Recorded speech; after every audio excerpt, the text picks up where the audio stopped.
Ka disa ditë që po dilnim me gjithë kombin, me çdo vend dashur shqiptar. Shqiptarët kanë vështirë me çdo shtet, me çdo qytet e me çdo vend. Edhe sot janë të rinjt, të reja, të moshuarit dhe fëmijët janë mbledhur 7 vjeç para kryeministrit çdo natë. Nuk është puna vetëm largimi i Edi Ramës, dashur shqiptar, komplet të 35 vjetëve që kanë ngrirë Shqipërinë, e kanë torturuar rinin në emër gjoja i ka zgjedhur shqiptar, që s'është e vërtet. Të dy partitë, partia e Sali Berishës e për 3-14 vjet e Edi Ramës, janë që të dyja anti-shqiptare dhe satelitet ty të shumë të parti janë të një kategori, varen nga të dyja partitë, për të shkatëruar kombin e Shqipërisë dhe mendoni se do të shisni Shqipërinë. Unë nuk kam thënë dashur shqiptar, ne shëgojmë çdo milimetër të tokës shqiptare. Jo sot, po që kur ka rënë muri i Berlinit. Të gjithë bota zjen dashur shqiptar.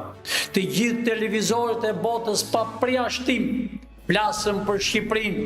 Se familja e presidentit do bleri Sazar. Janë ngritur studentët që janë të organizuar pa kohë që po i organizoj. Sa bukur Korça, Kodra, Pjeri janë ngritur. U kam thënë shqiptar, fshat më fshat, ngriuni Saqini dhe kërkoni vdekjen e tradhtarëve. Gjithë bota.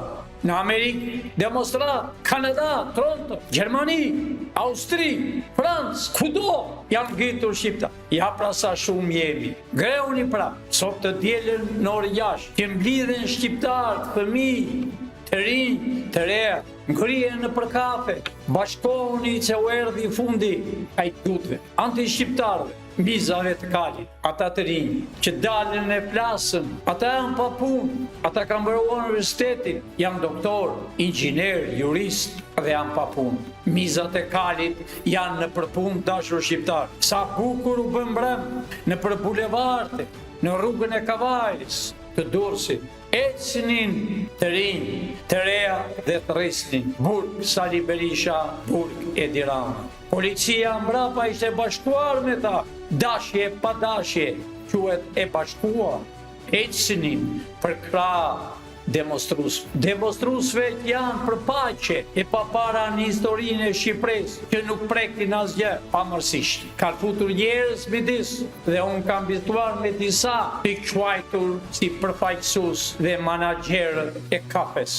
Rinjurt, mos bëni përçarje. Ne jemi shpresa e kombit të dashur bashkëdhetar shqiptar nesër. Mblidhuni!